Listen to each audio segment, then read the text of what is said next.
श्वेत की नामक राजा ने यज्ञ बड़ा विकराल किया, यज्ञ अग्नि में घी की आहुति देते रहे, ऐसा निरंतर 12 साल किया।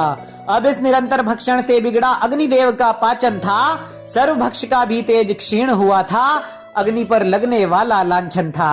तब सृष्टि रचयिता ब्रह्मदेव ने खांडव दाह का दिया परामर्श था, जगत कल्याण के लिए खांडव दाह जरूरी है, निकला कुछ ऐसा निष्कर्ष था। संतुलन बिगड़ेगा पंच तत्वों का यदि अग्नि ही अपना तेज छोड़ दे, अरे कहीं ये छोटी सी विपदा ही ना समय चक्र का मुख मोड़ दे। अरे ब्रह्मदेव का आदेश मानकर अग्निदेव ने खांडव दाह का यत्न किया, 7 बार निराशा हाथ लगी, अग्निदेव ने बारंबार प्रयत्न किया। उस वन में मायावी राक्षस और मायावी सर्प आश्रय पाते थे।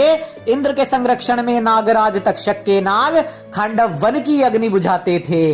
अग्निदेव की विफलता देख ब्रह्मदेव बोले, मनोरथ तुम्हारे सभी पूर्ण हो जाएंगे, प्रतीक्षा करो बस उसी काल की जब नर नारायण फिर से उतर धरा पर आएंगे। द्वापर में फिर से नर और नारायण कृष्ण और अर्जुन बनकर आएंगे। देव दानव गंधर्व मनुष्य यक्ष और किन्नर मिलकर भी ना पराजित उनको कर पाएंगे। फिर द्वापर का वो काल भी आया, खांडव में दैत्यों और सर्पों ने आतंक मचाया। कृष्ण और अर्जुन को यमुना तीरे देख अग्निदेव को ब्रह्मदेव का वचन ध्यान में आया।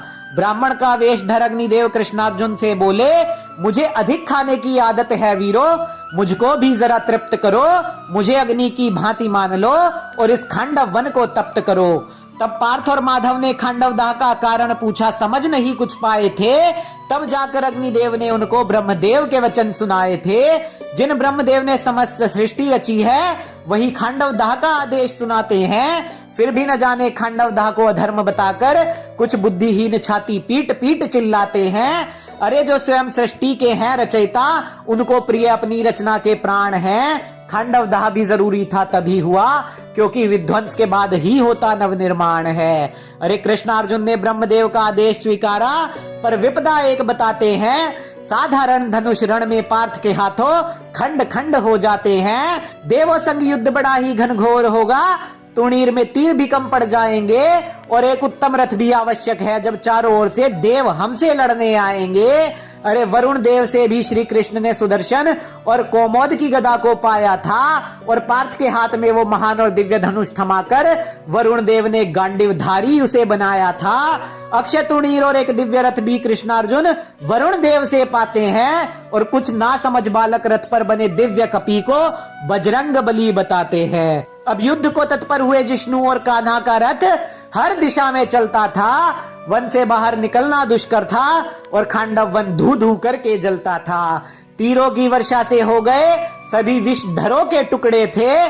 पलटवार करने जो भी आया कृष्णार्जुन के आगे पांव सभी के उखड़े थे। अग्नि का प्रचंड रूप देख देवता भी घबराए थे। खांडव वन की महाप्रलय के समाचार देवराज को सुनाए थे। भीषण जलधार जब पड़ी खांडव पर, धुएं का एक गुब्बार उठा और इस जलधारा को रुकना पड़ा जब अंबर में पार्थ के तरकश से तीरों का अंबार जुटा। नागराज तक्षक थे कुरुक्षेत्र में, विध्वंस खांडव वन पर छाया था। लाख कोशिशें करके भी तक्षक पुत्र अश्वसेन ना निकल उस अग्नि चक्र से पाया था। फिर माता सर्पणी अश्वसेन को लेकर वन के बाहर छलांग लगाती है, पर पार्थ के बाणों की वर्षा से अपना मस्तक बचा नहीं पाती है। अश्वसेन था बचकर भागा अर्जुन के भीषण बाणों से। गांडीव की भयंकर टंकार थी ऐसी, बधिर हो चुके थे सभी दानव अपने कानों से। अरे सुदर्शन और गांडीव के आगे सामर्थ्य सभी देवों का डोला था। खांडव वन में प्रलय की अग्नि प्रज्वलित थी और काल ने मुख अपना वहां खोला था। सुदर्शन चला खांडव वन के दैत्य पर, नहीं बचेगा कोई दानव, माधव ने यह बोल दिया। और अर्जुन का प्रचंड रूप था मानो महादेव ने त्रिनेत्र खोल दिया। इंद्रास्त्र और वरुणास्त्र जैसे न जाने कितने शस्त्र अर्जुन ने काट दिए, और कान्हा ने भी न जाने कितने राक्षस असंख्य टुकड़ों में बांट दिए। रुद्र वसु और सभी देवगणों ने मिलकर भरी कृष्ण पार्थ समक्ष हुंकार थी, पर सभी देव वापस भागे और उन सब पर भारी गांडीव की एक टंकार थी। दानव नाग रुद्र वसु और सभी देवगण जब नर नारायण से हारे थे, तब क्रोध में भरकर इंद्रदेव ने पर्वत भी कृष्ण और पार्थ की ओर दे मारे थे। जब पर्वत भी तीरों से तार तार किए जिष्णु ने, वह दृश्य बड़े विकराल थे। इंद्र को लगा मानो कृष्ण पार्थ रूप में समक्ष खड़े महाकाल थे। फिर आकाशवाणी हुई सहसा ही, ये कृष्ण पार्थ ही नर नारायण है जिन्होंने किया देवों का विचलित चित्त है। अरे ये दोनों सभी जीवों के वंदनीय हैं और ये दोनों योद्धा अपराजित हैं। युद्ध त्यागा देवराज ने भी और फिर से खांडव दाह हुआ। मनमानी करने वाले दैत्यों और नागों का अभिमान भी जलकर स्वाह हुआ।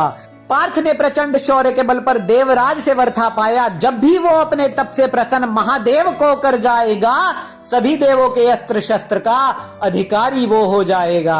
अरे खैरात में नहीं मिले थे दिव्यास्त्र, अतुलित शौर्य दिखाकर पार्थ ने उनको पाया था। सभी देव हराकर दिव्यास्त्र मिले थे और समग्र कुरुक्षेत्र पार्थ के नाम से ही थर्राया था।